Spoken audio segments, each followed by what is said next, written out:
In 1932, in his first inaugural address, Franklin D. Roosevelt famously said, "The only thing we have to fear is fear itself." This is a far more profound idea than you might first give it credit.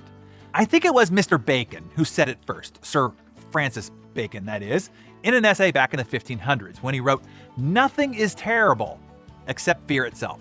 You see, it's not the fear you fear. We've already discussed there's no such thing as fear. Fear's an illusion, one you make up in your mind. So it really isn't the fear of fear you fear. FDR goes on to say in that inaugural address, "Nameless, unreasoning, unjustified terror is paralyzing the needed efforts to convert retreat into advance." And that is true for you in your life every time you feel fear and let it grip you. The nameless, unreasoning, unjustified terror is paralyzing you and the efforts you need to make the advance and are being spent instead on your retreat, meaning hunkering to your fear. So here is the great conundrum of it all. It is not the actual act that gives you fear. The act of making a phone call, the act of standing in front of a group of people and making a speech. The act of itself is itself not the cause of fear. It is the fear of the fear, meaning the anticipation of the act that is the thing you fear. You know the famous experiment done by University of Massachusetts professor Seymour Epstein in his 1960s fear study. He experimented with something most find terrifying. He took novices, put them in a plane, and then pushed them out. So before doing so, he fitted them with a heart rate monitor that measured their pulses as the plane climbed toward its release point. What he found, he expected. While still safe inside the plane, a jumper's heart rate got faster and faster as the plane ascended.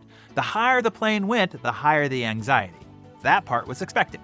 What he didn't expect to find, however, was that once they were thrown out the door of the plane and started hurling towards the earth with only a few thin cords of a glorified bedsheet to keep them from impending doom, their heart rates declined dramatically, and they admitted to quite enjoying themselves. The most stressful part of the entire experience, in other words, was the illusion of how frightening the event would be, or the anticipation of fear. Once the reality of the event took over, the fear vanished. This pre-fear is what happens before you pick up the phone, before you go on stage, before you walk across the room to introduce yourself to a stranger. It is the anticipation of fear kicking in, your ancient mind's grand illusion. Once you're engaged in the activity, your brain realizes that you are not toe-to-toe with a predator. This is not a primitive mortal threat that you feared it would be. It turns off the fear response. So, what's the takeaway here?